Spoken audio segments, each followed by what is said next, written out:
Ouça agora o bate-papo do Projeto Mayhem, do site projetomayhem.com.br.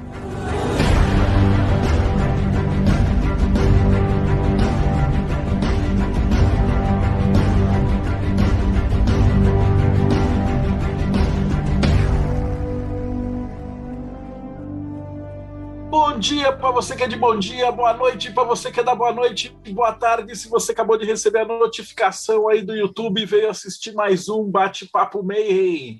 E hoje você já viu ali pelo título que vai ser uma palestra sensacional, porque vocês já estavam pedindo para a gente tentar falar com alguém da Mork, da Tom, já faz tempo assim, e a gente aqui no programa, a gente não vai chamar qualquer um para falar, né? Então quando vai falar, por exemplo, da Ordem Saturno, a gente tenta falar com o Grão-Mestre, a gente procura falar para alguém que vive a Ordem dentro, né?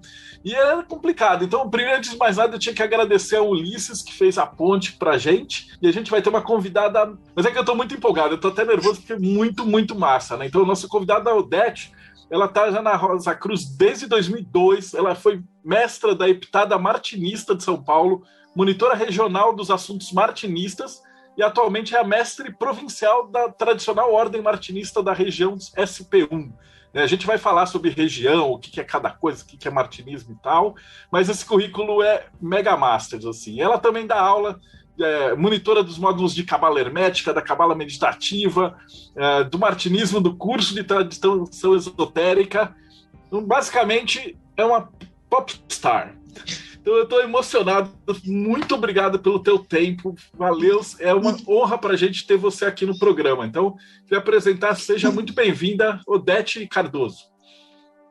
Obrigada, Marcelo, para mim também é uma honra, eu queria aí agradecer o convite e também parabenizar aí pelo projeto que você está desenvolvendo, nossa, ajudou a desmistificar uma série de tradições, sempre que eu posso eu assisto e hoje também quero aí ajudar para talvez desmistificar aí alguma coisa da Mork, da Tom, então vamos lá, obrigada aí pelo convite. A Mork e a Tom, praticamente todo mundo que mexe com qualquer coisa esotérica aqui no Brasil, ou já fez parte, ou ficou sabendo, ou procurou, ou já viu os templos, então é um programa que estava muito tempo esperado, porque é a porta de entrada de muita gente, né, para dentro do hermetismo, dos estudos, né, de espiritualidade, de tudo, né.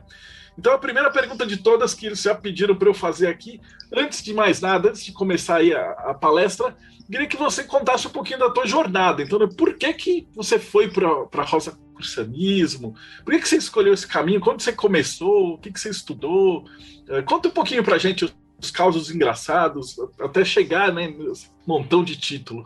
Bom, vamos lá. Eu nasci numa família cristã, tá? Numa família católica romana, passei pelas iniciações cristãs, passei pelos, né, aquela coisa lá dos sacramentos, do 7 eu passei pelos 5 e fiquei participando ali das atividades da igreja até mais ou menos o período do crisma, aquele lance de grupo de jovens. E isso equivale, né, a gente sabe, o finalzinho lá do ensino médio, aí eu acabei me afastando como um monte de gente, né, foi época de cursinho, vestibular, faculdade, trabalho, casamento, filhos, enfim, sou casada, tenho 2 filhas, e aí a vida seguiu, sem mais maiores mistérios, né.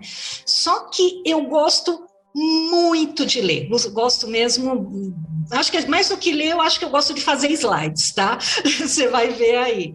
E aí, eu participava daquele círculo do livro.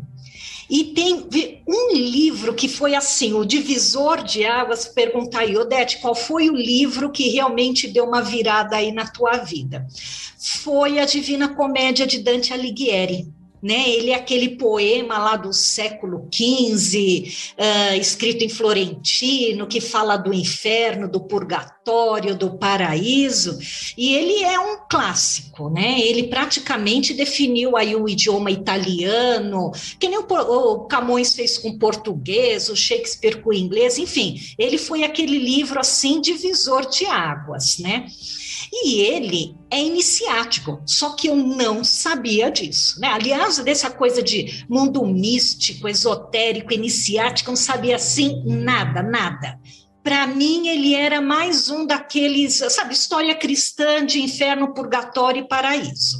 E ele, embora seja um poema, eu li ele numa versão de prosa, mas uma prosa comentada. E aí, claro, né, à medida que você vai lendo, não tem um que não lê aquele livro e não se encontra alguma parte da sua alma, né? E aí começou o meu processo iniciático. E eu ia pesquisando na internet, falando, nossa, será que é isso mesmo? O que é isso? E ia fazendo as perguntas e pesquisando. E sabe quando você está pesquisando uma coisa na internet, que você procura outra, e de repente eu caí na página da Mork. E eu fiquei assim surpresa, eu falei, como assim uma escola, um sistema que ensina essas coisas da alma, essas coisas do misticismo? E isso era 2002. Foi no ano de 2002, né? Então, esse lance de escola de mistérios, assim, eu nunca tinha ouvido falar. E também não conhecia ninguém de lugar nenhum, então a Mork,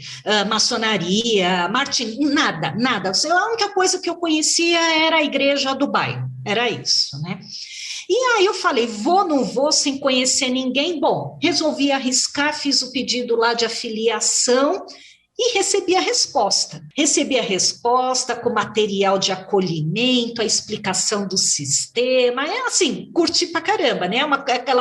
Você vê que a coisa funcionou. Eu sempre dou risada, né? Que eu fiquei frustrada com o primeiro lote de manuscritos, porque ele é todo um sistema separadinho de ensinamentos semanais, aquela coisa, né, bem dividida, e quando você pega ali o manuscrito, né, você lê lá e de repente termina assim, né, aqui termina os seus estudos, medite, pega na próxima semana, você continua.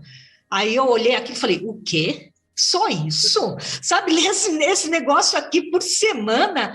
Meditar no que eu tenho que meditar aqui? Não, eu vou ler tudo. Peguei aquele negócio lá, o bloquinho lá, li tudo, disciplina zero, sabe aquela coisa assim, mas fiquei lendo. Aí é o que eu acho que entra ali do conhecimento, né? Que o pessoal vai muito pela Mork, né? Que ele vai passando aquela coisa gradual, bem do começo, aqueles conceitos elementares, para quem não sabe de nada, né? Então, aí eu fui entendendo o que é essa disciplina, né? Os métodos, e assim, o que para mim foi bacana que ele pegou assim do zero. Como eu disse, eu não sabia nada de nada, né? E continuando as pesquisas na internet, mas sem maiores lá comprometimentos. Aí um dia eu recebi aquele cartãozinho do organismo afiliado. Tem direito a ir lá no organismo afiliado e de novo, né? Eu falei, que raios de organismo afiliado? O que é isso? Aí que eu fui ver, né, que é onde o pessoal se encontra, pode ser uma loja, um capítulo, Pronaus, mas também falei, nossa, eu ainda continuo não conhecendo ninguém, como é que eu vou chegar lá, né? Não sei, se for uma roubada, não conheço ninguém. Aí eu resolvi ir com a cara e a coragem. E o endereço que eles me indicaram é aqui em São Paulo, né? A loja São Paulo, ali na Vila Clementino, na Borges Lagoa, ali perto do Parque do Ibirapuera. E eu trabalho ali perto. Aí um dia eu resolvi ir lá, né? Falei, vou no horário do almoço, deixa eu lá ver como que é esse lugar, mesmo que esteja fechado. E estava, mas a fachada é linda, né? Ela tem uma fachada muito bonita. Aí eu falei, vou lá. Aí eu fui no sábado à tarde, né? Aquele dia de movimento, fui bem recebida lá, eles têm um trabalho ali de acolhimento muito bacana. Teve lá uma soror, né? As mulheres são tratadas de sororos, os homens de fráter. Ela me acompanhou ali nos ambientes, mostrou tudo e mostrou a loja de suprimentos, né? E lá nos suprimentos tem livros. Aí meu olho já brilhou. Falei, nossa, já estou me encontrando. Mas, cara, na hora que eu vi a biblioteca da loja São Paulo, eu falei assim, nossa, é ali, né? Você precisa ver aquilo ali. Tem um monte de livro de tudo quanto é tradição, tem ali, é maravilhoso. E, aliás, o meu trabalho voluntário eu faço lá na biblioteca. Sempre que eu posso, eu estou indo lá, né? E aí, falei, não, agora vou fazer meu estudo direito. Aí eu fiz toda a revisão lá dos manuscritos, comecei a participar presencialmente, na época ainda tinha Pronaus lá, fazia aquela preparatória, li a bibliografia, e aí fiz iniciação do primeiro grau. Aquilo ali também, né, é marcante. Para quem nunca tinha passado por nada, com exceção daquelas coisas públicas de igreja, nossa, sabe assim, mudou. Aí eu falei, nossa, é o meu caminho. E aí, outro tempo depois, eu recebi o Luz Martinista, que é o panfleto lá, o caderninho lá de divulgação, né? E também fiquei em dúvida. Aí eu falei, nossa, outra ordem, mas pode esse lance, né, de uma ordem dentro de outra ordem, como é que funciona? E aí, como eu já conhecia algumas pessoas lá na loja São Paulo, eu resolvi perguntar, falei, o que é esse tal de martinismo? E para o meu azar, eu fui perguntar para um cara que ele não gostava do martinismo. Na verdade, acho que ele odiava o martinismo, né? Ele foi assim, tão agressivo, sabe aqui, como assim? Já estão olhando esse negócio de martinismo aqui dentro da loja São Paulo. Nossa, ele falou um monte, e o meu olho falando, nossa, o que é isso, né? Eu fiquei assustada, de verdade. Fiquei assustada, né? Como uma pessoa, um fráter, um oficial da loja falando... Não, e ele desceu a lenha falando do misticismo, do martinismo. Foi assim, um negócio meio assustador. Para quem estava começando, eu fiquei assim, meio assustada mesmo. Mas... fui lá ver, claro, né? Porque ele falou que eu ia acreditar e sair correndo, né? Eu fui lá no martinismo, lá ver como que era. E aí, fui muito bem recebida, né? Sabe aquela coisa acolhedora, aquela coisa do coração? Aí eu falei, nossa, muito bacana. Fiz ali a iniciação do primeiro grau, que é impressionante, e aí... o que aconteceu? O estudo martinista me ajudou a complementar o estudo Rosa Cruz, como eu falei, de quem não conhecia nada, né? E aí eu entrando, né, como a gente sabe, no misticismo cristão, o que para mim começou a ter significado uma série de coisas que eu tinha passado ali na infância, na adolescência, né? E sem falar na parte ritualística, na parte iniciática, que são assim, marcantes. Muita coisa passou a fazer sentido. E aí, claro, né, você vai sabendo mais sobre ritualística, iniciática, magia cerimonial, teurgia. Você sabe que ali uma coisa leva a outra e abre aí um leque que todo mundo que passa por lá fala, nossa, isso existe, que bacana, onde eu vejo, me convida, me chama, aquelas coisas todas. O fato, assim, eu consegui conciliar muito bem o martinismo com o rosacrucianismo, e aí as coisas seguiram o curso normal. Eu fiz ali uns estudos ali ao longo de 3 anos. Aí no dia do encerramento eu fui convidada lá para ser oficial suplente na classe de um irmão, assim, um irmão muito querido que estava sendo mestre. Ele ia começar a mestria dele. Aí eu trabalhei como oficial suplente dele por 3 anos.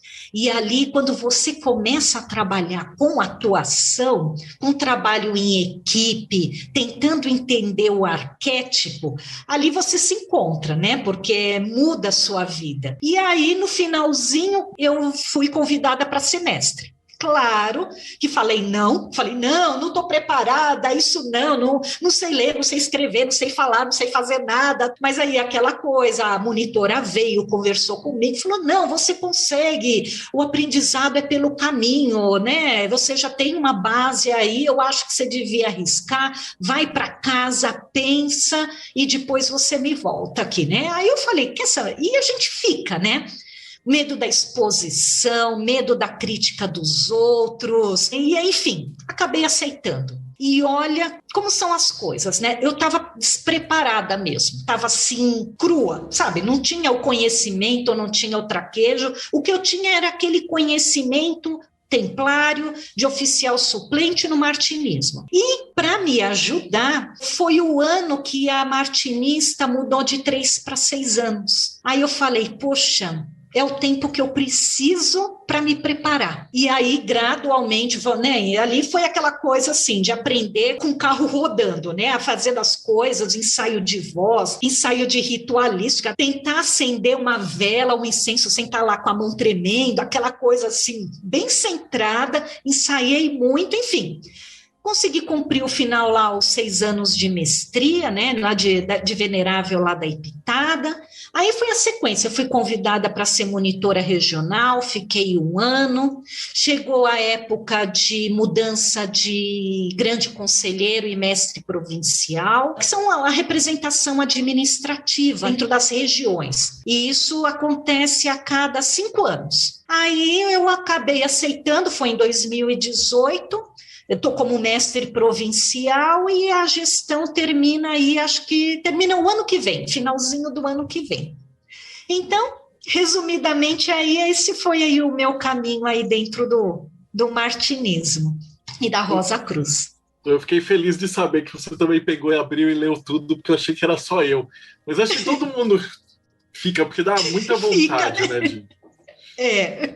E para mim, a iniciação do primeiro grau ainda da Mork no templo, eu ainda acho mais bonita do que muita iniciação maçônica ainda. De todas as ordens, assim, eu ainda acho que é uma das mais impactantes, das mais bonitas que tem, né? Sim, é muito impactante.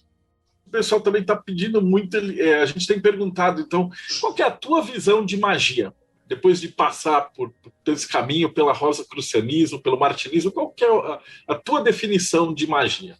Olha, a minha é a que muitos falam, né, de você primeiro estar numa vigilância, num estado de consciência, onde você consegue manifestar a sua vontade. Você trabalhar a sua vontade e fazer com que a vontade se manifeste. Só que assim, dentro da Mork, eu passei a ver essa parte da magia de formas diferentes. Então, você tem sim um processo de criação mental, onde você vai fazer todo um trabalho de tentar materializar alguma coisa na sua vida, mas eu acho que isso às vezes cai um pouquinho lá pela autoajuda, onde começa uma coisa, termina outra, mas o processo de criação mental, eu acho que é um trabalho de magia, né? Você ter uma mente clara, formular e colocar pensamento, vontade e ação para que aquilo se manifeste. Uma outra forma que eu vejo que é mágico, e talvez nem seja, mas para mim é super importante,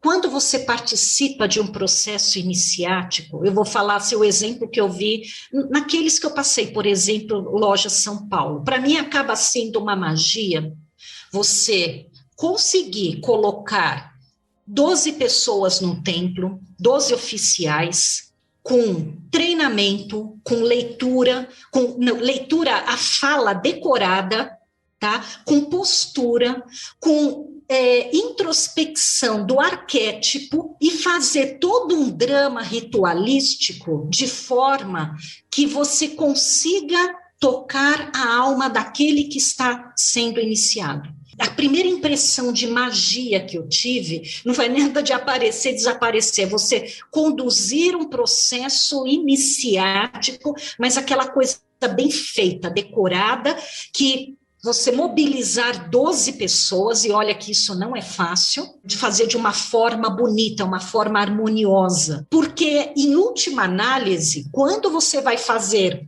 uma magia cerimonial particular, de certa forma, você tem que incorporar o arquétipo de cada um daqueles oficiais, se você quiser fazer uma coisa direito. Senão, também não fica sendo uma coisa direito. No martinismo, ainda mais, a gente vê isso um pouco mais de perto, porque ele trabalha em alguns momentos com invocações, com evocações, com símbolos, e aí você vê direto, né? Você vê ali a magia acontecendo, uma magia meio na linha do Eliphas Levi, né? Aquele trabalho com a luz astral, mas que funciona. Olha, funciona porque toca as pessoas. Então, eu tenho para mim isso que é a magia, que depois você transfere isso para o particular. Definição linda, linda. Então, o que eu acho que é importante falar, né, para começar, é que a gente sempre procura se posicionar como um estudante Rosa Cruz. Porque existem várias escolas Rosa Cruzes, a Mork é mais uma delas, e a gente não se põe assim na posição eu sou um Rosa Cruz. Rosa Cruz a gente entende que é um estado de alma, né? Um estado de alma que representa uma tradição. Então, nós sempre estamos numa posição de estudantes, de eternos aprendizes, de uma escola específica que é a MORC. Para aqueles que não conhecem, a tradução é a Antiga e Mística Ordem Rosicrucis, e que tem como o seu objetivo principal preservar e transmitir essa tradição Rosa Cruz. E aí a gente se pergunta, né, o que é tradição e o que é o Rosa Cruz? A tradição, a gente sempre vai buscar lá na tradição primordial, né, que é a base da maioria, da grande maioria das grandes escolas de mistério, que fala que a existência de uma sabedoria perene, que transcende o espaço, o tempo, e que fala de verdades, conhecimentos que permitem que a gente adquira uma gnose especial, uma gnose que é adquirida pela experiência. E aí essa mesma tradição primordial, ela é a fonte comum das narrativas, das culturas, das religiões, das escolas de mistério, e isso inclui o rosacrucianismo, a maçonaria, que em última análise, eu sempre falo, né, o que ela conta, essa tradição primordial?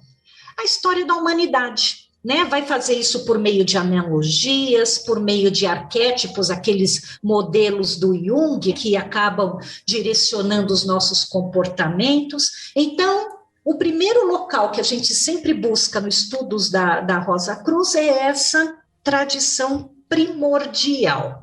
E, normalmente, essa tradição primordial ajuda a nos responder, né, a essas grandes questões que são oferecidas nas escolas de mistério. Quem eu sou, de onde eu vim, para onde eu vou, qual é a minha missão. Enfim, são perguntas da alma. Como eu falei, né, as escolas de mistério, elas têm essa finalidade. E a MORC, ela escolheu trabalhar com o Antigo Egito. Ela vai buscar sua fonte tradicional, não histórica, a sua fonte tradicional lá no Antigo Egito, na 18ª dinastia lá com o faraó Tutmés, que o que ele fez? Ele organizou a primeira escola de mistérios. E aí muita gente pode até se perguntar, né? Nossa, mas lá a gente vai aprender só sobre Egito Antigo, vai ver hieróglifos, mumificar mortos. Não, é um modelo de escola de mistérios. Então, que é diferente de uma escola comum que você vai ver, né, as ciências naturais. Lá você vai tentar, né, por meio desses estudos, se posicionar na criação. E lá, o método de estudo, ele é para quem não conhece nada mesmo, que é para aprender do zero. Mas isso, como a gente sabe, não dá para rastrear na história. É só o modelo de uma escola de mistérios. E aí também busca lá, né, no faraó Amenhotep, que é o Akhenaton, que ele foi o primeiro faraó monoteísta. Então, se fosse para eu resumir essa parte da tradição, seria assim, a MORC, as duas condições iniciais para você entrar numa escola como a MORC. A primeira é acreditar que existe um Deus, né? Não importa o nome, né? Que a gente vai falar que é o Deus do coração, da compreensão, e, no mínimo, por ser uma escola, saber ler e escrever, porque o resto vai sendo passado gradativamente.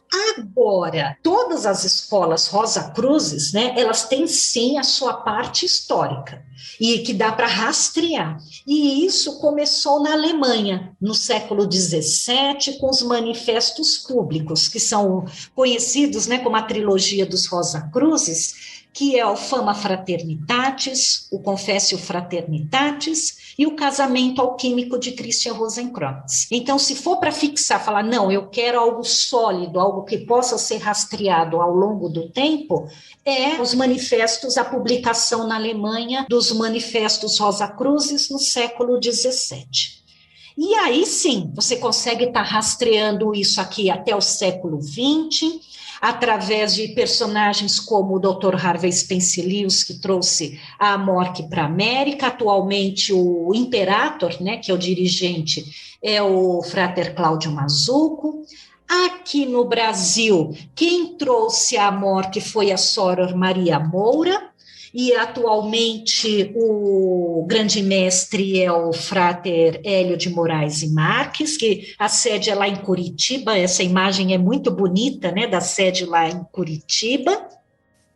E a Ordem Rosa Cruz, ela tem, assim, é bem sistemática, como a gente acaba aprendendo ao longo do tempo, tem sistema, tem ordem, tem uma missão, uma visão, tem valores, assim, muito claros, muito bem definidos. Ela não é sectária, não é dogmática, aceita homens e mulheres em condições de igualdade, enfim, todo mundo que está querendo estudar, aprender leis naturais. E como funciona o método de ensino? São monografias. É dividida em graus, como a maioria das escolas, né? Tem 3 graus de neófito, 12 do grau iniciático, e ali a gente vê de tudo, né? Vai ver a história do rosacrucianismo, a aura humana, a telepatia, cura metafísica, criação mental, prosperidade, sons místicos, enfim, a lei do karma, tudo que a gente quiser saber, né, de fenômenos naturais que não são explicados pela ciência, pela academia. Então, tem lá essa parte da câmara externa, por exemplo, dá para ter, quem quiser, dá para ter acesso a esse material gratuitamente, sem precisar fazer nenhum tipo de inscrição, nem nada. Esse material aí é público. Só que é um convite, né, e como é uma porta de entrada, para o misticismo, para o esoterismo. Então, a primeira disciplina que a pessoa tem que ter é começar a ter em sua própria casa, né? Ainda não é, a gente nem chegou na parte dos templos, ter em sua própria casa, montar um local sagrado. Um local que você vai se dedicar aos estudos de mistério, às leis divinas, né? Então, você vai começar a ter uma abordagem mais profunda desse contato com o sagrado, através de leituras, de descrição de símbolos, de reflexão, harmonizações, experimentos, tem um monte de coisa. Mas o que eu acho mais bacana é essa retomada do contato com o sagrado. E aí, a gente vê, né, por onde muitos passaram, ela consegue fazer com que a gente tenha uma educação espiritual, que é diferente da educação profana. Né? A educação profana, bom dia, boa tarde, né? Muito obrigada, aquela coisa. Agora, uma educação espiritual, você tem que fazer a alma se relembrar como ela tem que se portar frente ao sagrado e frente ao divino. E isso você começa fazendo em casa, construindo ali, montando o seu espaço sagrado. Porque o sagrado, ele não pode ser ensinado, ele tem que ser despertado. E isso que é o mais interessante. Não adianta, você pode explicar, falar um monte de coisa, mas se você não conseguir despertar isso na pessoa, na forma de um sentimento, esse sentimento com Deus, com o cósmico, né? Aquilo que vai mover a sua alma, que vai você falar, nossa, eu nunca tinha passado por essa experiência, a experiência do sagrado, é fascinante. Então, você tem que dar meios da pessoa, isso é os manuscritos, isso no oratório, é toda uma série de elementos para tentar despertar esse sagrado. Na maioria das vezes, a gente precisa de ajuda. E para essa ajuda, tem o organismo afiliado, que podem ser as lojas, capítulos, os pronaus, que é onde se perpetua a tradição iniciática, então é onde acontecem os rituais, as iniciações, num templo consagrado, num templo tradicional. É um local onde os Rosa Cruzes se encontram, é um local onde você se encontra, a gente fala com mentes afins da tradição Rosa Cruz. E ali também você passa por uma outra educação espiritual, porque você passa a ter uma postura correta, você vai ter que ter contato com o diferente, você vai ter que desenvolver a tolerância, ainda mais quem for trabalhar como voluntário, isso também nas lojas maçônicas a gente sabe, com diferente, com contraditório, tentar manter aquele laço de fraternidade, e é esse contato normalmente nos organismos afiliados que faz com que a MORC seja uma porta de entrada para várias tradições. Normalmente é no organismo afiliado que você vai encontrar lá um irmão da teosofia, um irmão da maçonaria que vai acabar te convidando, aí você vai e volta, enfim, você vai se construindo, mas normalmente, né, tem muita gente que passa por ali e normalmente isso acontece nas lojas, nos organismos afiliados. E lá sempre tem palestra, experimento, evento, enfim, tem um monte de coisa lá cultural que faz com que ela seja essa porta de entrada. Mas lá também tem um trabalho ritualístico muito, muito importante. A gente dá muita importância porque os dramas ritualísticos facilitam esse despertar psíquico, o despertar do sagrado. É como se, depois que você passa por aquilo e fica meditando, você abre um canal para outros níveis de consciência, você acaba passando por um tipo de gnose, que a gente fala essa gnose pela experiência, né? Tem que ser pessoal, e normalmente o ritual, com toda aquela pompa, circunstância, jogo de luzes, jogo de sons, não tem quem acaba, assim, pelo menos se sensibilizando, né? Como diz aqui essa frase do Einstein, né? Esse contato com o mistério. E quem não consegue se sensibilizar com tudo que acontece dentro de um templo, seja Rosa Cruz, seja, né, da maçonaria, do martinismo, quem não conseguir se sensibilizar com todo aquele drama, como diz aí o Einstein, está morto, né? Porque está faltando aí alguma coisa.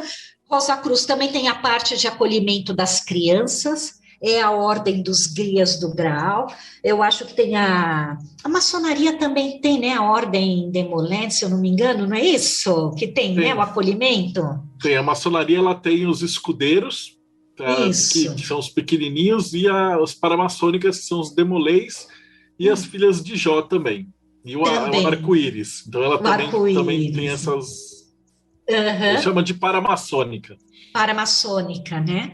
Então, aqui eles fazem esse trabalho juntos, né? Porque como né, seguindo o princípio da Rosa Cruz, que os meninos e as meninas desenvolvem um trabalho em conjunto, e é muito bacana, porque eles têm um ritual próprio de acolhimento dos adultos. Porque se o pai quiser participar, quiser, né, tá lá vendo o que está acontecendo, eles têm um acolhimento chamado de o chamado, né, que é um chamamento para os adultos, e é muito bacana, porque você vê assim aqueles jovens lá de 10, 9, 10, 11 anos te iniciando os adultos, e com postura de voz, com fala decorada, com movimentação, é assim muito, muito bacana.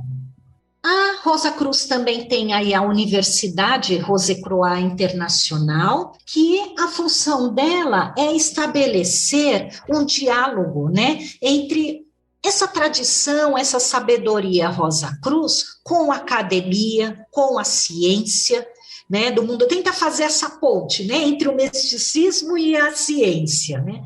Então tem lá a Biblioteca Alexandria, tem o Museu Rosa Cruz egípcio, aqui sim, vai ter coisas de múmia, vai ter hieróglifos, vai ter aí toda uma tradição egípcia, essa foto aí é lá do Museu Egípcio, é super bacana, ele é lindo, né, tem lá a múmia Tutimeia, tem auditório, centro cultural, e tem um local muito bacana, que a gente chama de campus avançado, que é a Morada do Silêncio. E aí, para aqueles que falam que na Rosa Cruz não tem, né, ou no martinismo não tem prática, é porque nunca foi nesse local, no encontro de recolhimento interior.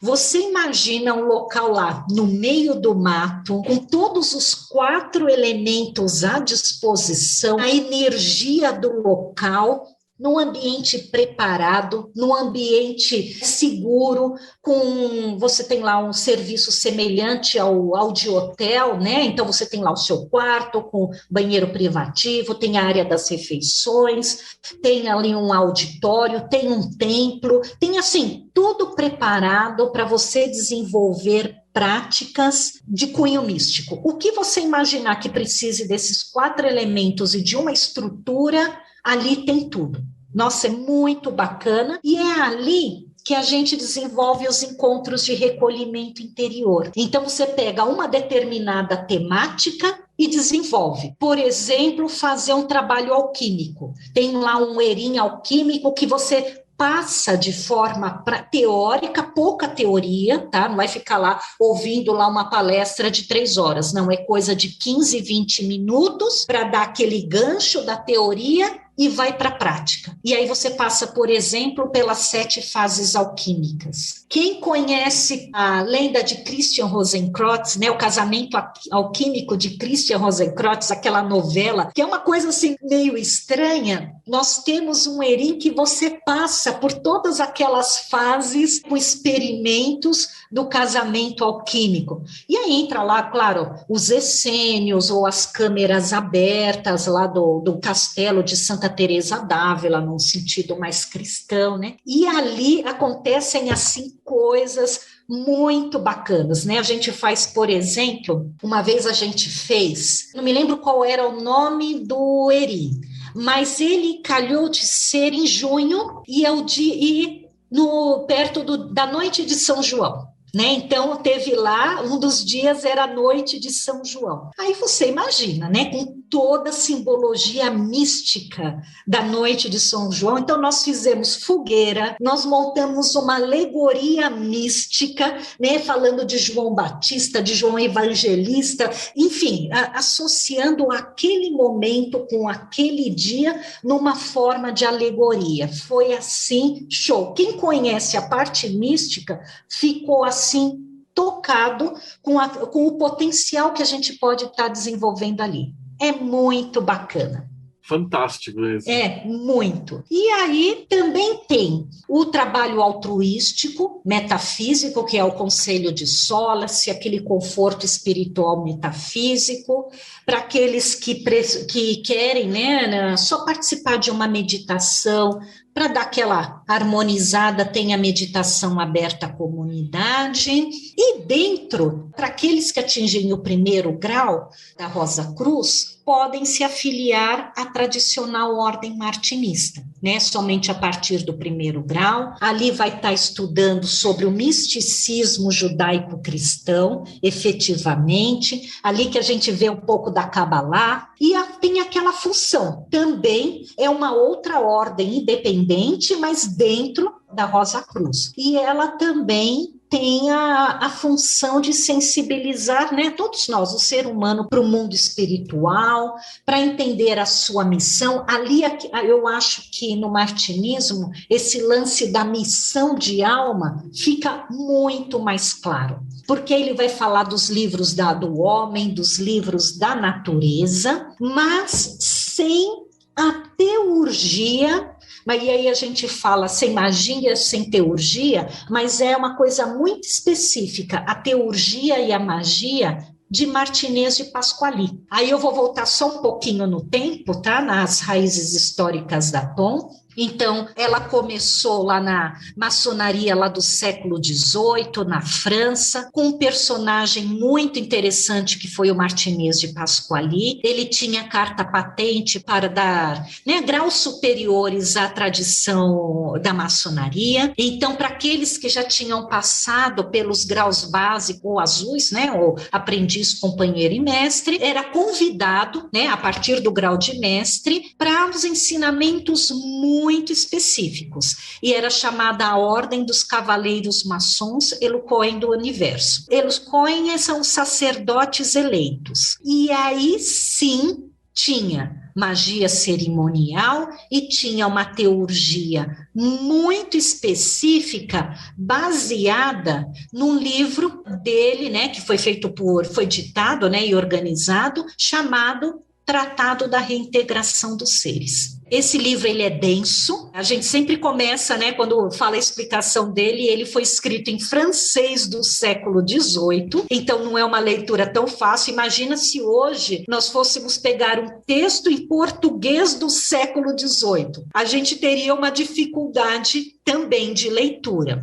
A época era da Revolução Francesa, então era um período do terror, ainda existia a Inquisição, o Papa na época era o Clemente XII, e aí ele já tinha parado de perseguir as bruxas e agora estava perseguindo as heresias e as práticas não ortodoxas, dentre elas a própria maçonaria. Então, você imagina o cuidado que ele teve para estar escrevendo esse livro. Um livro direcionado a mestres maçons, então tem uma linguagem simbólica toda própria, não é uma linguagem assim comum, e aí ele fez isso numa forma de um midrash. O midrash é aquelas histórias que se contam para cobrir aquelas lacunas do próprio texto bíblico. Então ele vai falar lá dos patriarcas do Antigo Testamento, ele vai dar ali vai contar a mesma história de uma outra forma e vai colocar a missão do homem nessa história, que é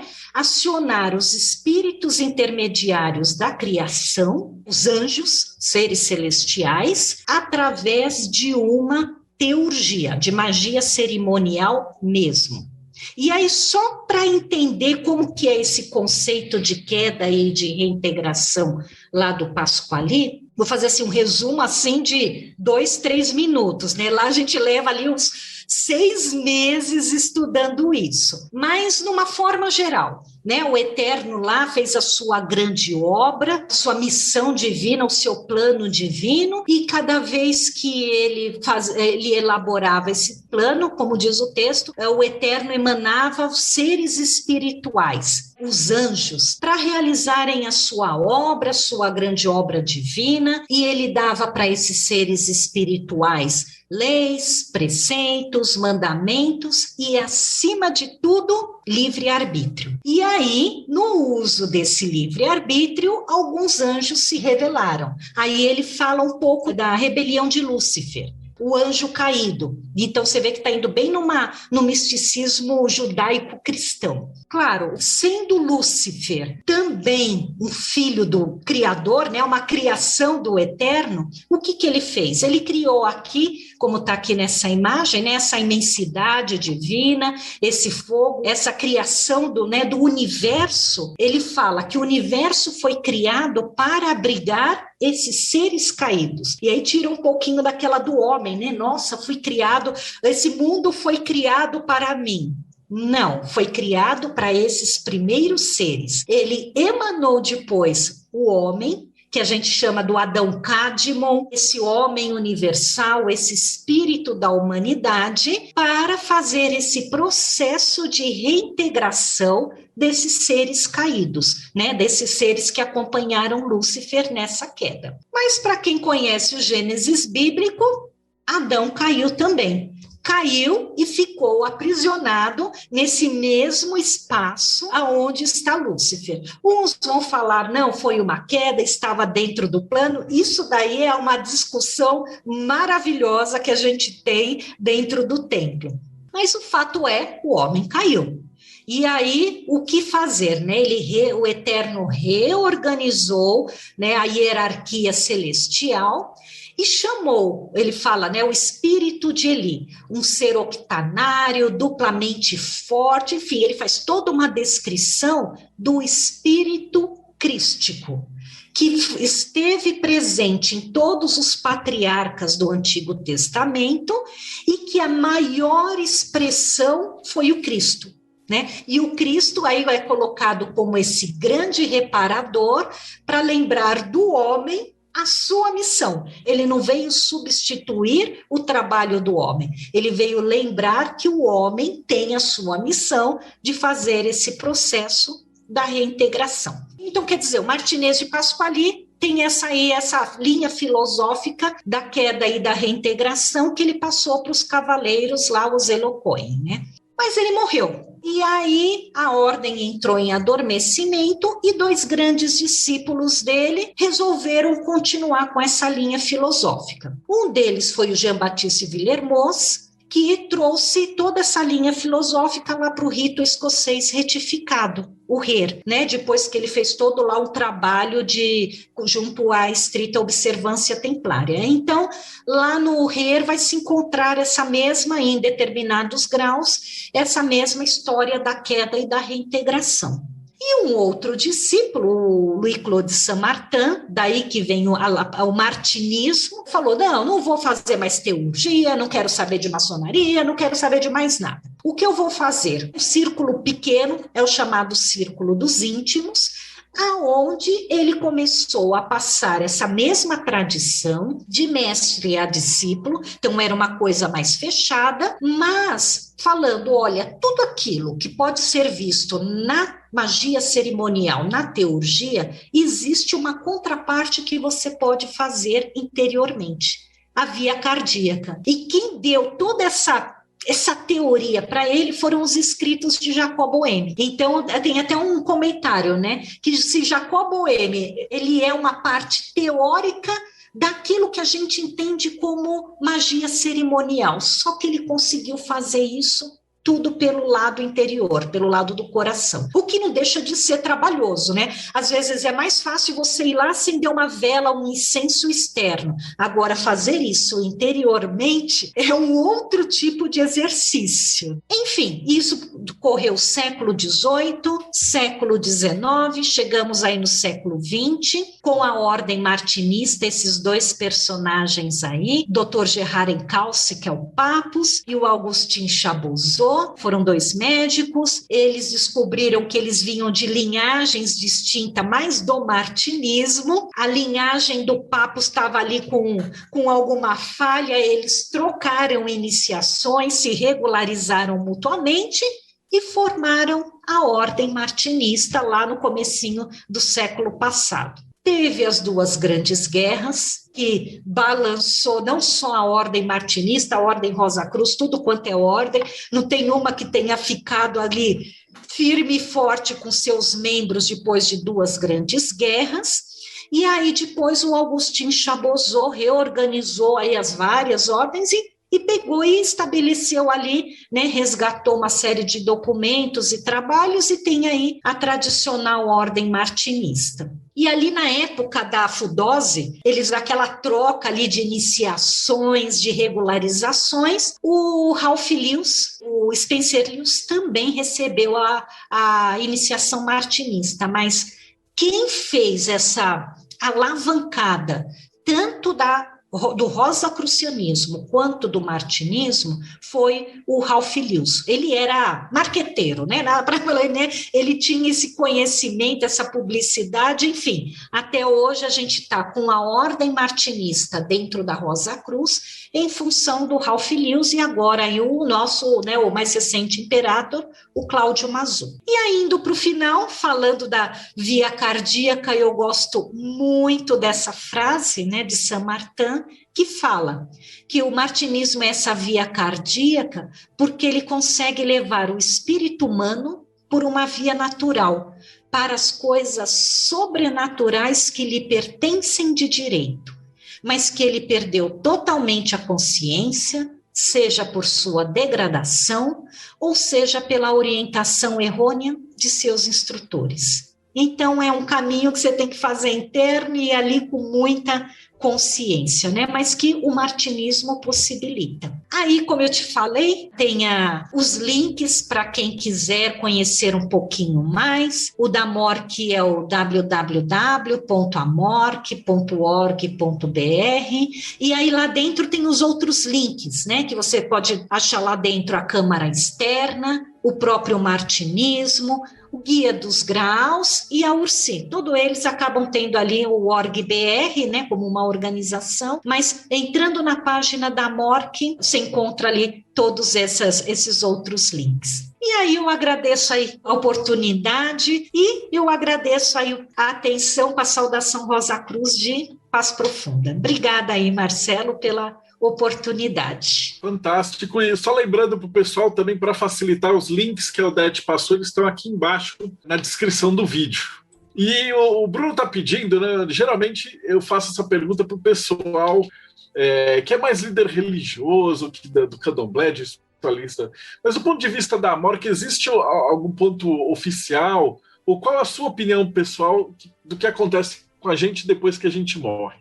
Então, o rosacrucianismo, ele fala que é uma transição, né? Ele fala que não assim, claro, tem a morte, né? A morte física, a gente sabe, tem a morte astral, então primeiro você tem o corpo físico, ele usa a imagem de um balão como se estivesse carregando um cesto.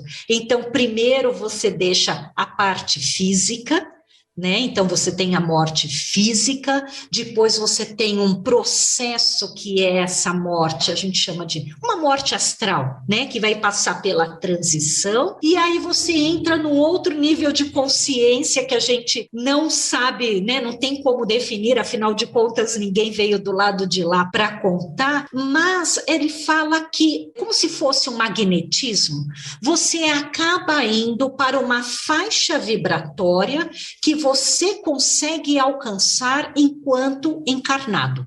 Então, ele fala, tem um teclado lá de 144 faixas vibratórias, né? O mistério lá do 12 vezes 12, e num determinado estado de consciência, você vai para aquela faixa vibratória maior que você conseguiu alcançar ao longo da sua encarnação. E ali você vai fazer todo um trabalho, né? Aquele trabalho que a gente fala que a gente sempre especula, mas ninguém nunca sabe exatamente o que é. Mas aí o importante é você tentar alcançar, enquanto encarnado, o melhor estado vibracional que você puder para ir, sei lá, para um lugar bacana, né? E para a gente fechar com chave de ouro, que conselho que você daria para uma pessoa que está começando agora? Então, tipo, o cara gostou, está assistindo o Projeto Mayhem, a MORC, viu esse vídeo, está começando a entrar no hermetismo, no martinismo. Que conselho que você daria para alguém que está começando? Olha, é que é um caminho maravilhoso, né? A gente sabe que não é só a quantidade de ensinamentos que a gente adquire, é a experiência que a gente adquire num outro ambiente, então, um ambiente diferente do familiar, diferente do profissional, do acadêmico, né? E do religioso também. Muitos vão ter isso como uma religião, talvez, né? E aí eu colocaria religião no sentido não das religiões instituídas, mas aquilo que te religa àquele seu aspecto mais superior, ao seu aspecto sagrado. E isso é uma descoberta interessante, porque você passa a conhecer melhor a você mesmo. Então, cada manuscrito que você pegar acaba sendo uma autodescoberta, você vai ter uma ampliação de vocabulário, de conhecimentos, de termos herméticos, e aí você vai falar, nossa, vou pegar ali o Kybalion.